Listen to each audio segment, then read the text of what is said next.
Question natin, sino Joy yung una mong nakatampuan sa Kalingap Angels?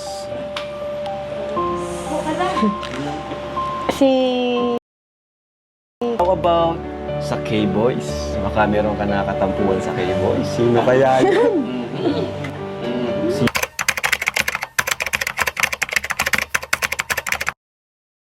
So yun, good morning, good afternoon, good evening po sa inyo lahat mga kalingap. Ito muli ang inyong lingkod, Batang Elio po, nagbabalik para sa isa na namang reaksyon na ang atin namang tututukan ngayon ay ang Kalamansi Challenge kay Joy Diwata po, dahil binisita po muli ni na Kalingap Rab, although that was one day ago, ay gagawin pa rin natin na reaction kahit medyo late na para naman sa mga hindi pa nakakapanood sa aking community, mas maganda kung panoorin nyo muna kay Kalingap Rab para kompleto. Dahil pag sinabi reaction video ay putol-putol ito dahil binibigyan po natin ng ng sarili nating interpretasyon bawat mga nakikita natin na mga kailangan bigyan ng linaw po So ayan.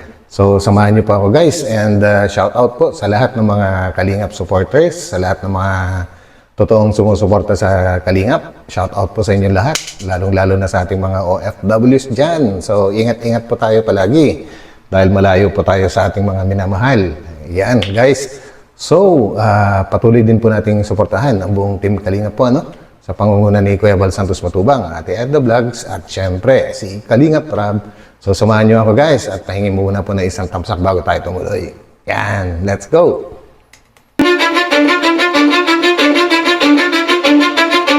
I don't give a fuck what you say. So yan guys, ang sadya naman po ni Kalingap Rab talaga dito ay para mabigyan ng linaw ang mga alingas-ngas o mga usap-usapan po tungkol sa mga nagpupush sa Dan Joy na tandem. Although meron namang dandit na existing, pero may mga gustong baguhin yung magiging katandem ni Kalingap Dan. Iba talaga pagkagwapo, grabe. Sana all na lang.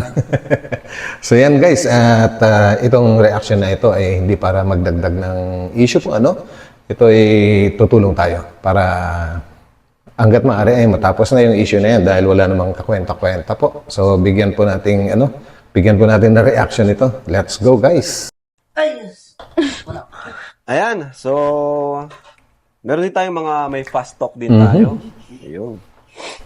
So, Joy! So yan guys, halatang kinakabahan si Joy sa mga maaring maging katanungan at sana'y masagot niya ng maayos ang lahat, Ang masasabi lang naman natin kay Joy is alam naman natin lahat na hindi siya nagpaumpisa dito sa mga usapin na ito, At meron lang talaga mga tao na gusto, pero syempre, meron na existing na dandit ay kailangan respeto na natin yon.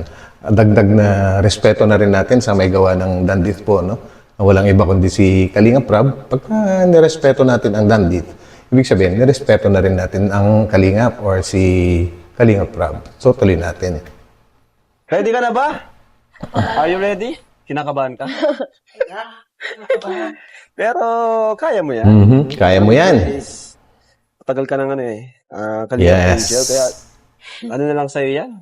Basic na lang sa'yo yan? So, Joy? Ready ka na ba? Ready na po.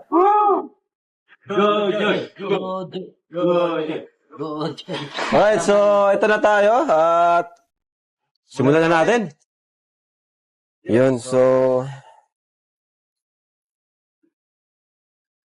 first question natin, Joy.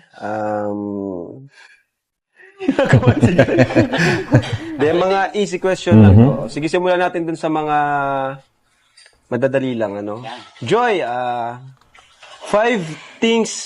what are the 5 things that you can't live without? Family, yung kahalalan ko po. Mahalalan? Yung pag-aaral ko po. Yung Pag-aaral? Tama yun. Ano pa? Dalawa na lang. Cellphone? O cellphone? Last. pusa po. Pusa! Doon ako natawa guys sa cellphone, pero totoo po yun Kahit sino sa atin ngayon, parang kulang na po yung buhay natin pag walang cellphone po, Totoo po yun, yung sinabi ni Joy. Importante po yun. Kahit ako, importante sa akin yun. Okay, so next question po tayo mga kalingap. So Joy, ano naman yung biggest fear mo? Siyempre po yung yung mawala po si mama, biggest fear ko rin po yun. At yung hindi po ako makapaglingkod sa ama habang nabubuhay. Religyosa. Galing, galing. Ano naman, Joy, yung nagpapasaya sa'yo? Yung yung status ko po ngayon, yung sila mama po, yung family ko Okay, po. family? Nandito po ako sa part po ako ng Kalinga. Wow! Good answer. Good answer. Pare. So, di talaga nawawala yung family kay Joy, no? Pagmahal talaga. So, kanina nagpapasaya. Ngayon naman, what makes you sad? Ano yung nagpapalungkot sa'yo, Joy? Yun po, nagkapalungkot sa akin yung mga nababasa ko po saan. Oh, Issues. Yun lang po. Issues. yun lang naman. Okay. Ito naman, Joy, kung meron kang time machine, ano ang gusto mong balikan sa past? Gandang tanong. Gandang tanong. Ano, Joy? Yung totoong, totoong sagot. Ano po, wala, Ha? wala po akong, Wala? wala po akong gustong baguhin kasi, yung flow naman po ng buhay namin is, okay naman po. Okay naman. So, kumbaga, mas masaya ka na ngayon. Opo. Wala ka nang gustong balikan sa past. Wala na po. Wow. Guys, ang galing ng sagot ni Joy na yun. No? Isa ako sa mga sumasang-ayon sa kanyang kasagutan na yun na wala na siyang gustong balikan. Kahit po ako, kung ako yung tatanungin, ayoko nang balikan yung mga nakaraan. Sa dami po ng mga struggles, no? Ayoko nang umulit doon dahil masaya na rin po sa ngayon kahit na sabihin natin na sakto-sakto lang pero nakasurvive na. Kung babalikan po pa ulit at uulit na naman, ako Diyos ko, hindi na mahirap nang kayanin yon. So, okay yung sagot na yun. Joy. Paano yung sa tatay mo? Wala kang balak na kausapin siya? Grabe naman. Ito naman, Joy. 3 bansa na gusto mong ma-travel, napuntahan someday. Ano po? Una, Three countries you wanna travel. yung Switzerland po. Switzerland. Nice. Ganda. Ganda ron. Nakarating na rin po tayo doon dahil sa work-related po. Ganda po ng Switzerland, guys. Isang bansa yan sa, hindi po kinoconsider na Europa yon. Yung pa ay Scandinavia. Pangarap ko din yun. Puro yelo. Ano pa? Yung Japan. Japan. Parang mga pangarap ko din yun. Ano pa? Tapos, Korea po. Ay, Korea. Wow. Ganda dun. Gusto din yung ni Kuya Dan doon. Uy. Ay nako, itong si Kalampitos mukhang nakalimot yata sa sadya nila na para ayusin ang gusot po, hindi para magdagdag ng mga issue. Umayos ka dyan, Kalampitos. Buti nga nabatukan ka. Tell me something your fans doesn't know about. Yan. O yung mga nakakapanood sa iyo. Ano daw English? Yung iyakin po ako. Iyakin ka. Kumbaga sa likod ng yung mga ngiti ay yung pagiging iyakin mo. Emotional. Grabe naman yun. Grabe naman yun. Ikaw, ano yung mo? Anong di alam ng fans sa'yo? Ikaw? Iyakin din. Iyakin ka din? Ikaw, ano yung fans sa'yo? Iyakin din po. Ay, iyakin ka din? Iyakin. Ikaw? Iyakin. Puro mga iyakin pala. Okay, next question. Grabe. So, Joy, ngayon, ilang taong ka na? 19 po. 19 years old. So, syempre, marami ka nang, kilala mo na yung sarili mo, di ba? Ano naman yung mga bagay na gusto mong baguhin sa'yo? Good question. Sa pag-uugali mo, ganyan. Po ako yung parang mabilis po akong yung decision ko po. Tapos pagkatapos na po nun, tsaka ako lang na-realize na Mali. Opo, ganun po. Parang nauuna po yung ko. Mabilis ka magdesisyon. Kung magpadalos-dalos. Padalos-dalos po ako ng decision. Ikaw, ano Grabe. gusto mong baguhin sa'yo? Totoo po yan. Minsan po kahit sino ay nangyayari po yung mga ganun, no? Lalong-lalo na naapektuhan tayo ng ating mga emosyon ay biglang-bigla na lang tayong nakakapag-decide ng mali sa timing, tapos bigla po natin pagsisisihan. Pero may kasabihan nga po, ano, na kapag sobrang saya mo, huwag kang magde-decide. Pagka sobrang lungkot mo naman, huwag ka pa rin magde-decide. Kailangan mag-decide ka ng isang bagay, lalong malaking klaseng desisyon po ito, no? Kailangan yung relax ka lang. Kasi ang mangyayari pagka sobrang saya mo, ay talagang maraming pagkakamali. Kasi pagka nag-normalize na ulit yung pag-iisip mo, hindi ka na sobrang saya, may isip mo na, uy, nabigla ako dun ah. Parang ganun. And vice versa, ganun din po pagka sobrang lungkot mo, nadadala ka lang din po ng iyong emosyon. So yun. Ano ba yan? Parang kumpya kayo ng sagot. Hindi, talagang totoo man. Kasi Ikaw? desisyon ako, Desisyon desisyon. ako rin. Ibig sabihin? Pinagsisiyan ko rin. Ikaw ato. Biglaan. Yung pong pag nag-iisip po, gusto ko po magawa ko agad. Yun po yung gusto kong baboy. Yung iniisip ko na di ko nagagawa. May isip ka? Meron. Ayun. Ikaw. Sa akin po, naiwan yung isip ko sa bahay. Buti naman alam mo. Ayan guys, kapansin-pansin naman si J. Brad na gusto rin maging komedyante yata. Naman, Joy, ano? 1 year ka na sa Kalingap, Joy, ano? Ano yung mga bagay na na-realize mo at natutunan mo since natagpuan ka ng Team Kalingap? Ano po, yung na-realize ko po ay yung ano po, yung mga blessings po na dumadating po sa buhay po natin, kahit malaki po o maliit man, dapat po pinapahalagaan natin. Kasi po, marami pong naghihirap na hindi po natin nakikita. Na mas, Ang galing. Universe! Ang galing. Kumbaga din natin alam na mas may mahirap pa sa Opo. atin. Tama naman yun. Actually, lahat tayo nakaranas na siguro ng gano'n, no? Yung minsan nagsa-self-pity tayo. Tapos hindi natin, buong akala po natin tayo na yung pinakakawawa. Kagaya nga po ng sinabi niya, no? Pero sa ating mga personal na mga pangyayari, malamang nangyari na rin sa inyo yon. Ako, madalas yun. Pa-comment na lang po kung nangyari na rin sa inyo yon. Ako, actually, same lang din kami nang na-realize ko. Kasi dati hindi tayo fully aware na minsan nakala natin tayo na yung pinakawawa, no? Pero di natin alam, marami pang hindi lang basta kawawa, talagang bagsak na bagsak. Totoo yun. No? Simula na naging charity vlogger ako, doon ko na-realize yung kahalagaan ng pagiging kontento sa buhay, di ba? At pagiging mapagpasalamat Yun. sa Diyos. Yun yung pinakauna sa lahat So, yun, dapat. thank you, Joy, sa warm-up question natin. Grabe, warm up pa lang pala yun. So, ito naman, Joy, ito madali lang to, mga paborito mo, favorites. Okay, so sa food, pasta. pasta? Sa color? Brown. Earth color. Brown. Sa artist?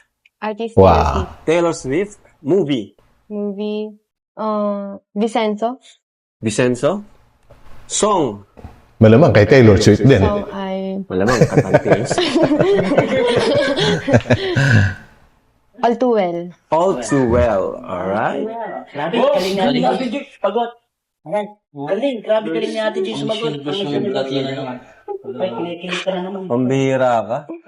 Parang nagpapakita ito ng ano. Ay, naka pa. Oo nga guys, no? Mapapansin niyo si J. Brad. Parang gusto magpa-cute kay Joy. Parang gusto niya yata makatandem. Mapagbibigyan kaya at napansin nga ni Kalinga Prab ito, no? Mapagbibigyan kaya siya. Bigyan mo sombrero. Alright, doon na tayo sa fast talk, no? Fast talk. Alaman. Una, describe in one word. No? Pagka banggit ko nung salita na yon, magbigay ka rin ng isang salita na masasabi mo patungkol doon. Ano? Alright? So, number 1, Kalingap. Matulungin. Kuya Bal. Pogi. Grabe. Kalingap Rab. Matangkad. Ang hirap din pala itong sumagot guys, no? Pagka yung mga biglaan na ganito, ano? Kumbaga yung pinakakatangian ng isang tao na tinatanong sa'yo, hindi mo na maisip, basta sabihin mo na lang, Kalingap Rab, si Kuya Val. Ano, at least nasagot pa rin. Kalingap Angels. Mapagmahal. Dara. Stricta. Stricta. Actually guys, no, si Dara, syempre, siguro lumaki na lang po siyang gano'n, no, nabuo niya yung sarili niya na sa pagiging stricta. Kasi alam naman po natin lahat guys, no, kung ano yung kanyang mga pinagdaanan sa buhay at grabe po yung tinatayuan niya na responsibilidad. Dahil nag-iisa na nga lang po, dalawa na lang po sila magkapatid na talagang palaging magkasama at syempre bata pa po si Dara, no. So yung mga pinagdaanan niya, yun siguro yung nagpatigas sa kanya. Kaya siya naging stricta kasi ayaw niya magkamali hanggat maaari. Carla. Soft-hearted. Soft-hearted. Biancy. Malambing. Medit. Madiskarte. Madiskarte. Good answer. David. Yun. Yeah. Friendly. Sir Dan. Pogi. Totoo yun Talagang pogi siya, no? Talagang maganda lalaki si Kalingap Dan. Grabe, ang dami nga nagkakagusto dyan. Alam natin yan eh. Siguro may mga... Wag na nga. Uy, tama ka lang. Tama na. Edu. Yan, totoo yan. Mabait. Talagang mabait si Edu. Ano? Mabait na bata. Andy Kayakap. Maaasahan. Tapat. Ako masasabi kay Andy Kayakap. Yan. Tapat. Yan ang ano yan. Hindi kaya yakap eh. Ikaw, Kalingap, ano sabi mo? Matulungin. Ano ba yan? Nangungupya kayo ng sagot. Iba naman. Mapagmahal sa kapwa. One word. Ay, 1, 2, Mapagmahal. Uy! Marami na babahayan. One word ka! 1, 2, Mapagmahal. sabi na. Oh. Last chance. Matulungin. Bagsak ka na. Okay ka nun. 5. Babay. Babay. Ayun. Babahay. Grabe ano. Yung dalawang itlog, napakatagal na nila sa Kalingap pero parang hindi pa nila alam kung ano yung katangian ng Kalingap.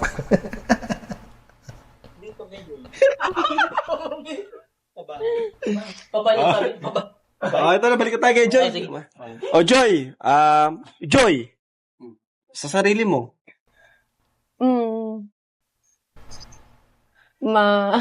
Iyakin? Iyakin. Ano? Iyakin. Oh, iyakin. O, ikaw sa sarili mo. Pogi. Matulungin. Ikaw. Matangkad. Ay. Grabe kayo. Sariling buhat ng ano buhat ng sariling bangko. Kay nanay mo. Best Yeah. mom. Fit or dad bod? Hit. Fit? Hit. Movies or music? Music. Coffee or tea? Coffee. Summer season or Christmas season? Summer. Fruits or vegetables? Vegetables. City or province? Province. Yun. Actually, parang dinescribe na niya yung talagang totoong siya. Kung ano yung mga pinili niya, yun na yung ano niya, yun na yung siya mismo. Okay, dito tayo sa hard question. Ayan na. Meron ng kalamansi. Bro, okay kalamansi. So, andito na tayo sa last part, which is yung kalamansi challenge. Actually, ito talaga yung pinakaabangan ko kasi andito yung mga katanungan na talagang may mga issues, yung mga ganyan. So, antayin natin, samahan po natin. Hindi, huwag siya magkalamansi. Sagutin ang tanong. No? Kung matapang ka, sagutin mo. Hindi, magkalaman. Okay, so dito tayo, medyo hard question lang. Pero yung iba di naman, ano lang to, kunting tanong lang ito. Ayan. Actually, 4 nga lang itong naihanda ko eh. Kayo, kung may tanong kayo, pwede rin naman, ha? So, number 1, first question natin. Sino, Joy, yung una mong nakatampuhan sa Uy! Si Carla po. Si Carla. Well, ang galing. Kumbaga, matapang si Joy sa pagsasabi ng totoo. Which is, everyone knows naman na meron talaga nangyari sa kanila. Pero wag na nating kakalkalin kung ano man yun dahil tapos na. So, tuloy po natin. Pero ngayon, Okay naman okay ako. na. Di ka naman siya. Bakit kayo nagtatampuhan? follow-up question. Sige, wag na. Di naman yung kasama sa tanong eh, no? How about sa K-Boys? Baka meron ka nakatampuhan sa K-Boys. Sino kaya yun? Sino kaya yung nakatampuhan mo sa K-Boys? Pabulong naman! Ano? Kalamansi o sagot? Kalamansi. Oy! Well, pagka sinabing kalamansi, meron talaga. Kaya lang ay ayaw niyang ipaalam kung sino. Kasi pag wala, sabi lang naman na wala, di ba? So, hindi pa siguro panahon para sabihin niya kung sino. Siguro next time. Maninong nila lang. Akala ko Kalamansi na lang? katabang. Sige, kalamansi na yan! Kalamansi! Lunok lahat balat. Lunok balat. Pati buto. Achim! Ang daya, di niya pinisil, no? Dan, ikaw lagay! Pisilin mo, akin na. Pisilin mo. Nakakunan na lang. Oo. Dali ko magpisil. Wala eh. Kulang yun, kulang. Sige. Kulang. Ya! Mukhang pigang-piga talaga. Ay, salang tubig. Okay na. Sabi ni nanay, wag na daw. Bira, si nanay talaga. Kontrabida, ano? Nakikisali si nanay. Ayan. So, ito naman next. Ang hirap ng sagot. Ay, ng tanong. Gusto mo bang ibalik ang Joy B? Yan. Sanay na yan. Actually, nasagot na yan dati pa. Rutina na yan. Sa akin po hindi na kasi meron na pong ka-love team si Kuya David. Correct. Tama yun. Tsaka unang-una, inayawan na niya yun dati. So, pag binalik, parang questionable pa rin. So, okay na yun. Maganda yung sagot niya. Safe answer. Matalinong bata. Next, medyo grabe tong tanong na to, bro. Dito nyo lang po yan malalaman. Kung sasagutin niya. No? Yes. So, Joy, nagka-crush or may crush ka ba ngayon sa K-Boys? Ay. Ayan, guys. Isa na namang magandang tanong. Pero, if ever na magkakalamansi siya, of course, meron, di ba?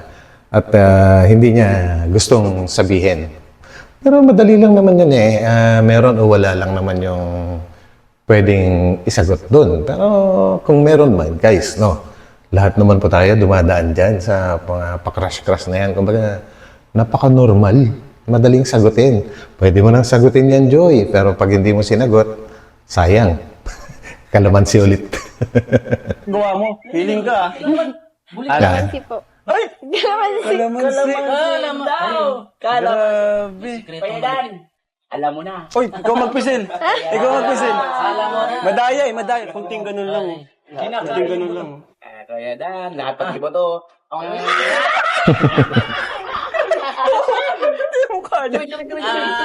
Mga crush-crush na yan eh. Sa part of growing up yan eh. Kumbaga, normal, di ba, guys? Tubig. Kayo, kakalamansi challenge ko rin kayo. Tuwa-tuwa kayo dyan, ah. Kasi, Mamaya, kakalamansi challenge ko kayo, akala mo. Makaganti man lang kung si Joy. Ito, last question na to, para di ka na magkalamansi. Anong masasabi mo sa mga viewers na nagpupush ng Dan? Yan na. So, wala po itong na gusto ko lang natin tanongin si Joy. Kasi may mga nagko-comment, Okay? Ano po niyang respeto po sa kasi meron pong ka-love team po si Kuya Dan po. Yun lang po para po maiwasan yung pagbabash at pagkukumpara. Yun, galing The best. Galing po. Nag-enjoy ako dito sa... What if walang ka-partner si Kalingap Dan? Uy, sorry, hindi kasali yun sa mga katanungan, guys. Sa interview natin kay Joy, magaling din magsagot. So, ikaw, kalamansi challenge, ha? Sino yung paborito mo sa Kalingap Angels? Sagot! si Eden. Excuse me, guys. Huwag kalamansi. Ikaw? Carla po. Carla? Hindi ka alam. Bias. Ikaw? Sino? Si Carla. Mga bias kayo? Oh, ito pa, last question. Kala mo, tapos na. Ha? Paborito mong love team? Kalamansin. Tama? Safe. Nakatulad kami sa'yo. Natuto si Kalampitos. Hindi kanin ko na po. Kani mo? Hindi, mukhang hindi siya, baliwala sa kanya. Paborito mong love team? Laman sila na, boss. Daya ka, puro kalamansi. Ikaw, paborito mong love team? Joy Brad. Joy Bread! Kailan nagkaroon nun? Walang Joy Bread. Kalamansi ka. Walang ganun. So, ayan po, thank you po mga kalinga. Maraming salamat. So, So yun guys, no? Grabe. Ang ganda po ng mga naging kasagutan po ni Joy. And yung pinakalas na question, yung tungkol sa Dan Joy po, ano? Ang kasagutan po niya ay para sa isang professional po. Talagang iginagalang niya yung dandit. Siyempre, andyan na yan. Kumbaga, if ever na walang dandit, baka sakali pa kasi wala rin naman masama doon. Ang question na lang ay kung bakit siya umayaw dati kay David, pero wag na natin balikan yon. Kasi baka magkaroon na naman ng issue na baka sabihin na mimili na naman si Joy ng Kalab team, which is nabash na siya dyan. Tungkol dyan dati, no? Pero wag na nating ibalik. Kumbaga, bumilib lang ako din sa tapang niya sa pagsagot sa Kalamansi Challenge na ito, no? And yun po yung napansin ko sa kanya regarding naman sa mga nakapaligid sa kanya. Kagaya ni Kalampitos, yan, ingat-ingat po sa pagsabad-sabad kasi ang pinunta nyo dyan is para ayusin yung mga issues. Kaya huwag na magdagdag ng mga isipin para sa mga nakakapanood po, ano. Yan. And lastly, kay dito, medyo nagulat ako dito kay Joy Brad kung sino yung paborito niya sa mga Kalingap Angels. Yan, I was just expecting kasi nga siya po yung siya po yung naka-discover or naka-scout kay Medith. Yun ang unang naisip ko lang na sasabihin niya na si Medith. Pero hindi naman po yan issue kasi maaring na-scout lang naman niya si Medith, no? Kumbaga, baka dati pa niyang paborito si Carla. So, baka nagsasabi lang po siya ng totoo. Yun nga lang, siyempre, hindi maiwasang isipin ng isang reactor na kagaya ko, na alam natin na siya yung nakadiscover kay Medith. So, I was just expecting na si Medith yung sasabihin niya. Pero, sana po, hindi pag-umpisa ng issue po ito. And, yan, supportahan po natin si Brad. At mas madalas natin nakikita ngayon sa, sa mga videos kasi nga po, bakasyon. Dahil si J. Brad po ay isang estudyante. So pagka may pagkapasukan, ayun, doon lang siya sa Naga talaga madalas. So yan guys, maraming salamat po at sana ay irespeto natin yung yung desisyon ni Joy na sana matigil na yung mga nagpo-push ng Dan Joy. Malabo naman po mangyari yun kahit pa gustuin natin. Siguro pag nawala yung Medith, baka nawala yung Medith na may malaking rason or tapos na yung yung tandem na yun, maaaring pwedeng magkaroon ng Dan Joy or kung sino man po yung mga pagtatandimin ng mga bago po. So yan guys, and maraming salamat sa pagsama nyo sa akin. Ito muli ang inyong likod, Batang LU. Mag-ingat po tayo lahat, saan man po tayo naroroon. And God bless po sa lahat. Magkita-kita po tayo sa aking susunod na upload. Bye!